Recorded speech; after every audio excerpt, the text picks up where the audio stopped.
All right. Hi, everyone. I'm going to give it just a little bit more time in case we have some people coming in late before we get started. But thank you to those of you who are here so far. I'm really excited for our discussion today and for some of the awesome points that Emily is going to introduce. So in just a few seconds, I'll get started.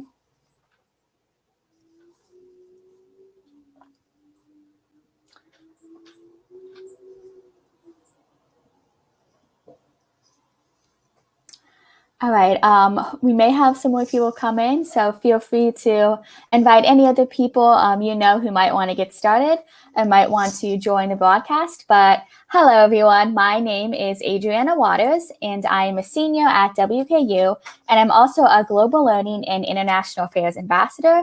I studied abroad in the summer of 2019 in England. And thank you, everyone, for joining us for discussing disability abroad. I have with me today WKU alum Emily Falica. Emily received her BA in May of 2020 with a major in Asian religions and cultures and minors in political science and professional writing. She studied abroad 4 times as an undergraduate, was a representative for the Global Learning Program, and she is currently planning to move to South Korea to start student teaching.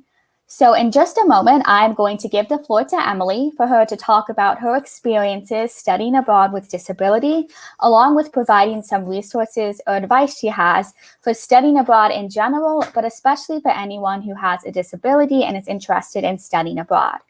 We will leave some time at the end for Q&A, so if you have any questions, concerns, comments, etc., feel free to type it in the comments and we'll keep it in mind at the end, or you can wait until the end and let us know, and we will get through as many questions as we can. So without further ado, here is Emily.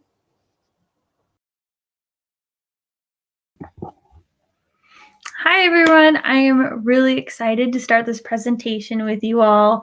I've studied abroad 4 times, so as you can tell, I really absolutely love the programs that WKU offer, and I'm really excited to give you a little bit background myself before I can help all of you pursue your study abroad dreams. So a little bit about me. I graduated in May with a degree in Asian religions and culture, but I was also able to concentrate in Korean and Japanese language because of the study abroad programs at WKU. That also included a global studies designation, which you should really look into if you've considered studying abroad. The first time I studied abroad, I was a freshman and I went on the WKU faculty-led program in Morocco. And then the second time, I went to the Hanyang International Summer School program in Seoul, South Korea. And then the third time, I went back to Seoul for the Yonsei International Summer School program. And then finally, right before graduation, I was able to go through one of our program providers, CIEE, to go on a January term program in Monteverde, Costa Rica. As far as my own personal story when it comes to studying abroad with disabilities and stuff, I have an autoimmune disorder called alpha-gal disease, meaning I deal with a lot of chronic illness symptoms such as some limited mobility, respiratory issues, and really severe food allergies. This has been a little bit of a problem sometimes when studying abroad, but because of the resources that Western offers, as well as a lot of research, I was able to overcome those and still have an amazing time. And as for the future, I'm about to move to Seoul, hopefully this weekend, to start teaching preschoolers English, something that is still something easily accessible for anyone that studies abroad or doesn't study abroad. So if you are wanting to study abroad and you're worried about maybe some physical limitations, mental health, or maybe learning disabilities that you're dealing with, we can still find a program that's going to be very accessible for you. But it does take what I call my little 3-step plan. You have to do a lot of research, such as where can you go? While, there's lots of places you can visit, you have to make sure that all of them are easy for you to access. Second, you have to prepare. What do you need to be able to go there and have a great time? And then finally, you need to do some preventative research. So when you are there, you can stay healthy and you can also focus on staying safe. So the first step is going to be researching. Obviously, you should research where you study abroad before you make a commitment, but it's really important when it comes to disability. One of the first questions you should ask yourself are, what are my limitations and what conditions do I need to support these limitations? For me, I've always had a little bit of issue with limited mobility because I do have really achy body pains and arthritis from my chronic illness. So I had to do a lot of research and talk to people ahead of time to make sure that the places I was going to were going to be safe for me to go. When I went to Monteverde, Costa Rica, I had to ask, like, are we going to be doing extensive hiking? Am I going to do extensive walking, farm work, etc.? Because I can hike and I can have a great time, but I have to make sure that I'm not going to be putting too much stress on my body. And that might be something that you need to research ahead of time as well. Maybe you need to go someplace that is more westernized or modernized so you can make sure that you don't put strain on your body. But maybe your limitations have nothing to do with that and you can go have a great time in the jungle in Costa Rica like I did. Next is, do you need any kind of special accommodation from schools, and are those programs going to support that? We have an amazing SARC office on campus here that makes sure if you need extra testing time or different tools like note takers in classrooms, we can get those for you, but that's not a norm for every school or country that you might go to. So you'll need to reach out to them and make sure that you still have access to those things when you go to those countries so you don't struggle in your classes, because there's no reason why you should get a lower grade over something like that. Some other things you need to go look into are what kind of resources are available, where you want to go. You know, sometimes we have extra resources like tutoring that are necessary for us to be able to still excel in our classes. And if you really need that resource, you need to look into making sure that you'll have access to that while abroad. Another thing is what different kind of climates and weather are going to impact you. If you've never been in really snowy areas and that's something you're wanting to experience while studying abroad, you have to take into consideration, are your disabilities going to impact that or hinder you from going there? Maybe you need a warmer climate. Maybe you're used to colder climates. If you're asthmatic and you're not used to humidity, you should probably make sure that you have what you need to be able to go to a humid climate and still be able to breathe. And then finally, does somebody need to go with you? In 2019, I got to go to a regional study abroad conference where we talked about resources for anyone going abroad and making study abroad more accessible. And something that really stood out to me was what we can do for hearing impaired and visually impaired students when it comes to going abroad. And somebody offered some really cool ideas. If you do need an ASL translator, something you can do is reach out to seniors in an ASL program to see if they still need independent studies. Chances are they probably want to study abroad too.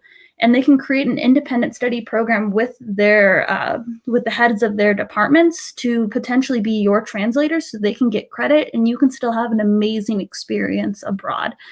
So if you know anybody who is needing a situation like that, and maybe you're an ASL student watching this, that's something you could even volunteer to do. And when it comes to, visually impaired impairments, sometimes you can still have access to cities and universities that are going to help you with that. Something incredible that I noticed when studying abroad in Seoul is that the entire cities are made to help people with visual impairments because they're wanting to support people in that community as well as their elderly. And their campuses are incredibly accessible for that. So simply researching what kind of universities and cities are going to help you in those situations could open a huge doorway of study abroad programs that you can go on. The next step is going to be preparing ahead of time. A lot of this kind of crosses over with the research aspect of things. Obviously, you're going to know what you need to be able to go to school and excel with whatever kind of situation you're in, but it's really easy to forget certain kinds of things that maybe we take for granted or are too normal in our lives here. So it's really important that you prepare ahead of time once you find a location. A very important question to ask yourself is about prescription medication. If you need prescriptions, can you easily bring or get these abroad? And this is important for a few reasons. If you are doing a whole semester abroad, you might need to ask your doctor or your insurance company if you can get all of your prescriptions for that amount of time in advance. or you need to look and see if they are accessible in the country that you're going to. I know personally, I use a Ventolin inhaler pretty regularly, and it was actually cheaper for me to get them in South Korea as a non-citizen. So I didn't have to necessarily worry about bringing 2 or 3 months worth of prescriptions with me because I knew that I could get them there. But you also need to research what kind of prescriptions you can bring with, because certain medication in certain countries aren't even legal, and you wouldn't want to get stuck in customs or anything over an issue with that. Sometimes you can simply have a doctor's note that can bypass that, but it's important to look into those. Next is, what do I need to bring with or do ahead of time to ensure that I can stay at my healthiest and safest? I think this question's more directly pointing towards mental health and taking care of ourselves while we are abroad. I think everyone should be taking care of their mental health when they study abroad, because while it sounds like an awesome, fun adventure, you are still a student that is in school, and you're still going to be far away from home and experiencing things that maybe you're not necessarily used to.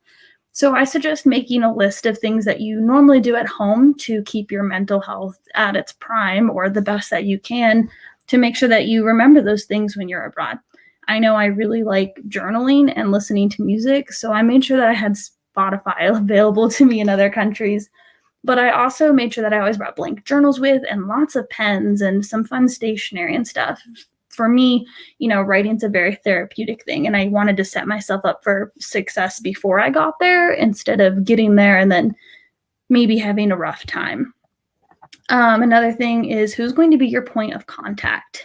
If you are going on a faculty-led program or something with a program provider, this is really easy because you're always going to be with a faculty member that is going to be there for you to help you when it comes to medical issues, or maybe concerns that you're having about where you are, or maybe something's popping up, that is a bad sign when it comes to your health or your particular situation. So that's easier to know who your point of contact is. But if you're doing a summer program where you go by yourself, or a full semester abroad where you go by yourself, you need to establish who those important people are at that university that you can talk to if for some reason the worst case scenario does happen, because you don't want to find yourself in a situation where, for people with chronic illness, you are really sick. Maybe you have severe food allergies like I do, and you think you're going to be having a really bad reaction. You don't want to be in that really bad, awkward moment where you don't even know how to get to the hospital and have to find someone then. You want to know who that person is way ahead of time. Another thing that you need to do for preparing is letting people know what is going on in case you need help later. I know things like mental health, disability, all of that can be really difficult to talk about with people sometimes. And sometimes we don't want to let people know because we don't want to be a burden on in certain circumstances. But letting your advisors know, your faculty members know, your point of contact know ahead of time is really important, so they can keep an eye out for you and they can help you later on, so it's not a big surprise and they know exactly what they need to do to support you in those circumstances. And then finally, you need to remember that this isn't a vacation, it's school abroad. Our medical problems, our mental health, that stuff doesn't disappear when you go on a study abroad program. You're still going to be doing school, you're still going to be having to keep up with grades, and sometimes that can be really stressful or make it harder for us to deal with the problems that we're already seeing every day. On top of that, you might be getting homesick, you might be facing culture shock, and you're also trying to cram in seeing all these new, incredible things all at one time. So part of preparation is making sure that you're very real with yourself and you recognize that you're doing school in a totally different country, and you need to accept that now rather than later when it might be overwhelming. And the final step of this plan, if it shows up in my notes, give me 1 second, is preventing things from happening. This is something that is really important for once you're there and once you're abroad. First is keeping up with every aspect of your health. This is something that's important to do even if you don't study abroad, so make sure you're doing that. For me, it's making sure, because I have an autoimmune disorder, I can get sick really easily. So it's making sure that I still take my vitamins, that I'm still washing my hands all the time, that I'm making sure I don't put too much wear and tear on my body because that can make me sick or even possibly injure me. So you need to be able to keep up with those things.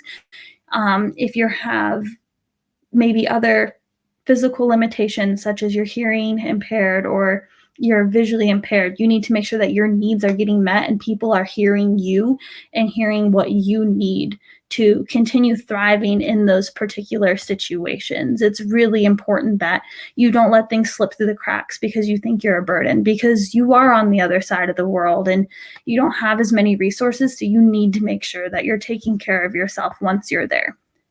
Second is continue planning ahead. You don't need any surprises. Something that I let fall through the cracks when I was in Costa Rica is I didn't necessarily take care of my physical health and I pushed myself way too much on multiple occasions. I went there fully knowing that I was going to be hiking a lot and climbing a lot and basically playing in the jungle. And I went on a few too many hikes to the point where for a few days I really couldn't even leave my bungalow and I was not having the best time anymore because I wasn't planning ahead. So I had to put in extra precautions to make sure that I was asking, where are we hiking? How tough is this terrain going to be? How long will it be before we have a break? Because I didn't do that planning ahead of time, I had to be even more careful about it in the future, which is something that's really important that everyone does. Continue planning through your entire trip. The third thing is make sure you use those resources that you've already found. You've put so much research into your entire life to make sure that you have the most accessibility in your everyday life. And now you've put even more into making sure you can have a great study abroad experience. Make sure you use them. Make a list of all the things that are accessible to you. Make a list of all the people who can help you and places you can go that are going to make it a great time and a great experience for you, and use them. Don't let them go to waste. The next thing is be real with yourself. Can you do that extra 8-mile hike? You can plan ahead. You can make sure you take your medications and you exercise and take care of your mental health. But in specific moments, you need to be real. Maybe today's a really bad day. While you might have planned for that 8-mile hike, if today's a really bad day for your physical limitations, then you need to say no. Be willing to say no. I'm sorry, I can't go do that, or I'm sorry, I can't hang out with you guys in this circumstance because it's not going to be beneficial to me. The next is do the most so you can have the most. It is very easy to forget to take care of yourself or forget what your limitations are when you are abroad because you're going to have so much fun. But you need to keep doing the most when it comes to taking care of yourself so you can continue having the most fun. Because if you have one of those situations where maybe the worst case scenario happens, you're not going to have as much fun later because you're going to be focusing on that instead. And at least in my experience, a lot of the times when I make mistakes, such as mess with my food allergies, push my physical limitations, or cause some damage to my respiratory system, it's because I didn't do the most ahead of time to prevent those circumstances from happening. And then finally, be your own advocate. It is really easy for somebody to tell you no, to tell you they think they know the best thing for you, or to simply leave you out or exclude you in particular situations. You need to be vocal. And if you're in a situation where maybe you don't have the ability to be vocal, you need to find your point of contact to do that for you, because you are the most important person in your college career and you cannot let anybody get in front of that or prevent you from having a great time or causing harm to yourself over simply not listening to your needs in that time being. And with COVID happening too, there are a lot of other things that need to be taken into consideration. I did not study abroad during a time of COVID, but I have filled out a visa application and packed my bags, and I'm getting ready to move to the other side of the world. And there's a few things that I had to be concerned about with the situation that we're currently in. Because I have an autoimmune disorder and some severe allergies, I've had a lot of people trying to push different medical treatments on me, or sometimes even telling me that they think they know best for me because I'm high risk in particular circumstances. But also with those circumstances, I know what's best for me and my health. And I've had to be very vocal in saying, no, I can't have that done. No, I can't do this. No, I can't go and do that or take this particular medicine because it will kill me. And they're like, well, we're worried about you because, COVID causes a threat to you. And it's like, I'm aware of that. And I know what's going to cause me even more harm. So it kind of feeds into that being your own advocate, is that medically you do know what's best for you. And whether it comes to staying safe with COVID and studying abroad with COVID, moving abroad for COVID, or just being your own advocate in academic experiences abroad, you need to make sure that people know that you know what's best for you. And that's final. And then finally, you need to realize how many amazing resources are available at WKU. I remember before the first time I studied abroad, I started college going, oh my gosh, I would love to study abroad, but I don't think that's an option for me for so many different reasons. But everyone at WKU did everything they could to make sure that I studied abroad not 1, 2, or 3 times, but 4 times. So I'm just going to share some of my favorite resources with you guys. The first one is your study abroad advisors and student representatives, which are now ambassadors because they're changing their name. There's a lot of really cool things coming to the account and the office, as I've heard. I'm really excited to see where those go to. Your study abroad advisors are going to be the people that tell you, oh, we don't have an answer for that. Well, let me help you find one. The student ambassadors have done all of this before. Some of them might have even dealt with the same things that you're dealing with. So you should always reach out to them. There's tons of ambassadors. I'm not sure how many there are now. I think there was 22 my last semester. And so that's at the minimum 20 some people that are willing to help you and make sure that you have the resources to go and have an incredible study abroad experience. Next is your professors. This might sound surprising, but your professors love to brag about sending you abroad because they know that they're helping send you in a great direction. It's going to add to their classroom, to your education, and everything. If you have any questions or concerns about a particular country, program, or maybe the classes that are being offered in the place you want to go don't necessarily work for you, they can help you. They might help you lead an independent study. They might know another professor that's going on that program and can help you out. So always reach out to them. They also just love to see you do awesome, great, successful things. The next is the WKU SARC office. This is our office for disabled students. They can help you make those connections abroad. If you are needing extra time for tests, they're the ones that will send the note to another university that you need that. They can set you up with extra resources. Maybe they can tell you if a university is handicap accessible. They are also just going to be an amazing resource for making sure that your research is correct. And then also faculty-led program and program providers are an amazing resource. When you go on a faculty-led program, you go with a smaller group of students with a WKU professor. And if you are needing more guidance, if you're needing more one-on-one attention to be able to have a great experience, they're going to be able to make those accommodations for you.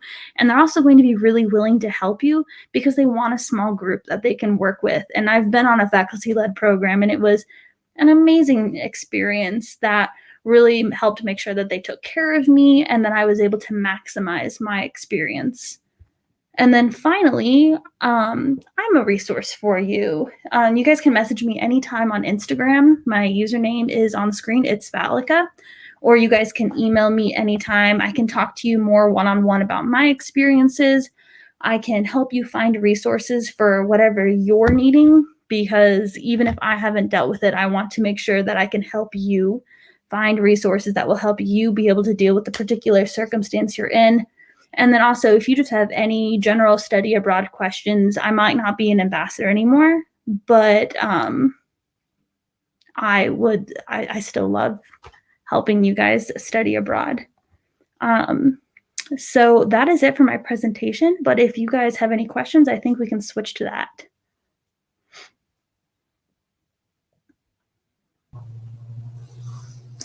All right, thank you so much, Emily, for your wonderful presentation and all your information and advice.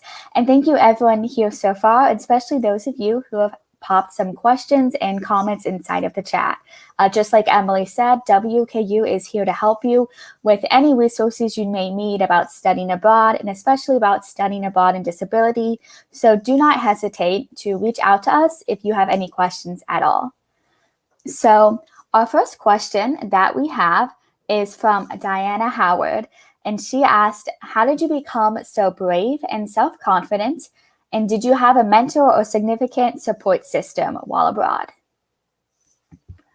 That is an awesome question. I think when it comes to being, I guess, brave and self-confident, is a lot of that comes from my study abroad experiences. I've been put in a lot of situations where I've had to fly to another side of the world and figure out where my apartment is in a language that maybe I don't know. And study abroad definitely helps build up confidence and give you the skills that you need to just put yourself out there and wing it. When it comes to mentors and significant support system, I guess Catherine and Krista. I know Catherine recently stepped down from her position in the office, but she has advised me on all of my study abroad programs, has helped me find resources there, has helped me find scholarship opportunities. She was an amazing part of my 4 years at Western. And then Krista, who still works at WKU in the study abroad office, has been definitely a life coach and mentor to me when it comes to working and studying abroad and getting jobs in international education. She has definitely been really helpful in helping me decide that I'm moving to South Korea for another job. But I also would say that a lot of my faculty members and classmates have been incredibly supportive. Adriana and I have known each other for how many years now? Like, I don't know. Don't make me feel old. but like since high school, we've been helping each other with things. So I would say WKU has been just a great support system specifically for studying abroad in international education. Okay, thank you. Our next question is from Megan Fissinger, and it is, what is your best advice for someone with anxiety that wants to go abroad? Also, another really great question. I personally have a lot of anxiety, especially when it comes to school and trying new things, especially with the always constant thing I have in my head saying, if you eat the wrong thing, you could die. So I'm always really anxious when going abroad. And I think there's a few things that I do specifically to work with that. One is researching, making sure I know everything ahead of time, because if I know all of these little things, it just gives me a little bit of peace of mind. But I also focus a lot on, well, what do I normally do at home that helps with my anxiety? Because you can still bring those things with you. Obviously, I couldn't bring all my friends with me abroad to help, but we had a group chat where we still talked to each other the other day. I made new friends that I still talk to every single day. One of my best friends I met in 2019 when I was in South Korea, and we've been planning trips to see each other, and she helps me with my anxiety back in the States. So it's really just making sure that whatever those support systems are and whatever it is that you do at home, you make sure you bring it with you, because you don't want to be there when you realize, oh my gosh, I didn't bring any of my favorite Taylor Swift music. How am I just going to get out of my head and relax for a few minutes? All right, thank you, Emily. Our next question is from Lukendra Starlina, and it is, what are your thoughts of people going to another country with trauma that affects their mental health and causes them to have anxiety or panic attacks? Let me just read it for myself real quick. And also, hi, Lukendra, I miss you.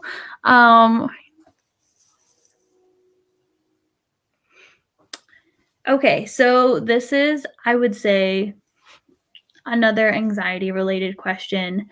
It definitely goes into a lot of preparation and research, if you have a therapist that you work with, I would highly recommend talking to them about what you need to do and what skills you need to bring with you when you go abroad to help manage those particular situations. I think it also goes into making sure that you have resources in that country that can help you if that happens. Because I know that anxiety and panic attacks can be anything from really small to needing to go to an ER for support. So you, one, need to talk to healthcare professionals here about what you need to do with that, and two, make sure your support system's set up before you go, because if you have an anxiety attack, are you going to be able to in that moment figure out what you need to do and where you need to go to get help?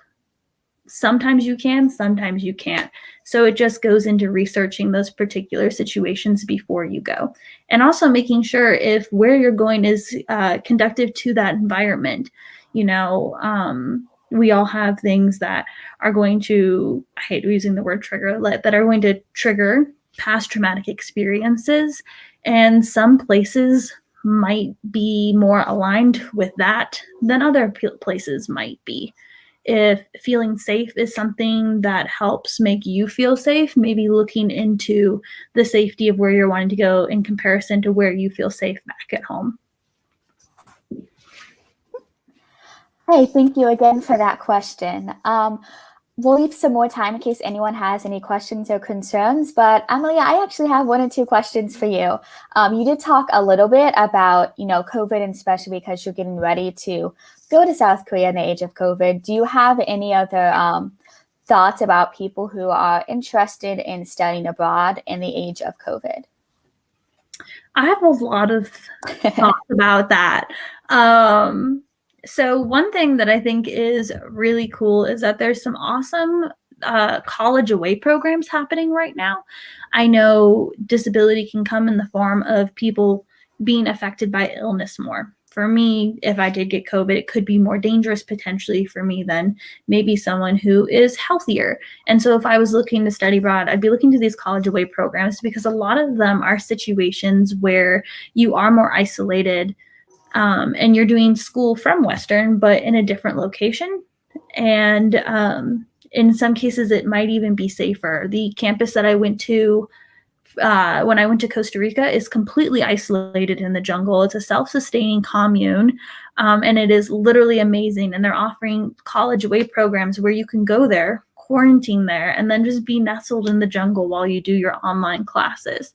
So I think looking for different opportunities with that is one way that we can still definitely look into opportunities that are safer for certain people to study abroad with. Two, I think it's looking into where you're going. One reason why I'm really excited to go and work in South Korea is because they are doing really, really awesome things with their COVID rates. They are seeing some spikes here and there, but it is personally for me to work much safer there than it is for me to work where I'm currently living. So I think part of COVID and studying abroad is figuring out, are you going to be safe? Are you going to find opportunities that are safe for you? Are you going to be putting other people in danger? Are you wanting to go and study abroad in Europe because you heard they have great clubs and might become a super spreader? Or are you wanting to study abroad in Europe because you want the opportunity to see really cool culture and architectural things? I think a lot of it also depends on your intent when going abroad. So I'll be working in South Korea, but it's probably going to be focusing more on work and staying healthy, not necessarily seeing and experiencing everything while I'm there while COVID is a thing. Okay, thank you for that very awesome and detailed answer. We have another question in the comment from Lukendra again. Since you have been to South Korea, do you know of any places that are anxiety friendly? I think that is something that depends on the individual person. I knew for me, living in a dorm is not good for my mental health. I like to have my own space. I don't like being in a really small space that I'm sharing with someone else, because I don't know what their living styles are going to be. So I actually ended up saving money and living off campus in my own apartment, because I knew that was going to be something that was friendly for my anxiety. There was a few, I didn't get to participate in them because I was taking way too many classes when I went, but there were a lot of resources for mindfulness meditation and yoga in South Korea. So if that is something that helps with your anxiety, which I think it's an amazing resource, it is very accessible there. Yeah. Thank you again for that question and for that answer, Emily. I have another question for you while we wait to see if there's any other comments that may pop through. What are just some of your favorite memories you have from studying abroad in general? We all love to hear about other people's experiences abroad. I barely even know where to start with this. I feel like I have a favorite memory from each program. I'll try to keep them brief. My favorite memory when I went to Morocco, well, first of all, if you go on the Morocco faculty-led program, I don't know, do they still do that program? That everything's all up in the air right now that I feel hesitant to say Everything's yes in the or air no, right now. but You start on one part of Morocco and you loop all the way around, but about halfway through, we had the opportunity to spend a night in the desert. And they had these really pretty tents with beds in them, but we decided to just pull rugs out in the sand and sleep under the stars. And it was just the most stunning experience. When you're in the middle of the Sahara Desert, there's no light. It's just stars. And we also got to go like snowboarding in the sand. It didn't work out for me. But it was fun to try. And then, we got to ride camels, and it's just one of those experiences that you'll never forget because it's so surreal to see such insanely beautiful things. And then in South Korea, I've told this story at a few different WKU events. I became really good friends with these two girls, and we would always hang out in the area that I was staying in my own apartment. And below my apartment was this arcade that was owned by this old lady and her husband. He's a retired 4-star chef. And she just came up to us and forced us to be her friend. She'd invite us over. They would cook traditional dishes for us. They would let us play games in the arcade, and we had the best time with them. And on our last night there, we all hung out with her and ate a birthday cake, even though it wasn't anyone's birthday. And it was just one of those things where, I had a grandma in another country, basically, and we would all hang out and just have the best time all night long, making fun of people trying to win the games, learning Korean. She was learning English. We were seeing pictures of her grandson. It was just one of those things that made me so happy. And I know it's not a super special or unique experience. It was just one of those things where it's like, oh, I have a home away from home.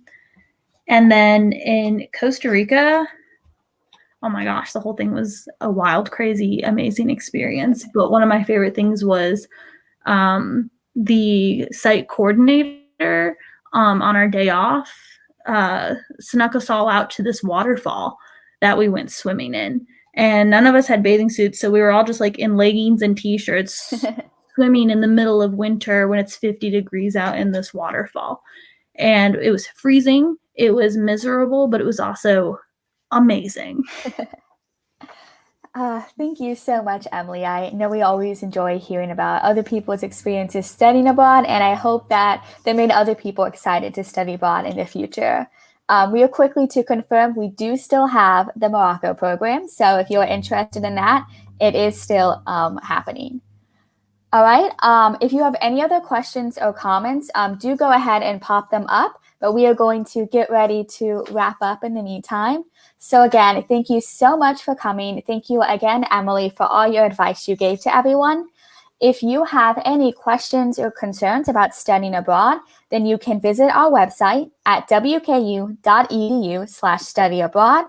And you can also follow our socials at WKU Global. You can reach out to any of our study abroad alumni who are also a part of the Global Learning Ambassador Program, like myself, and we would be more than happy to answer any questions or concerns that you may have. And of course, you can also reach out to any of our study abroad faculty and staff. So thank you again so much for joining, and don't hesitate to reach out to any of us if you have any questions.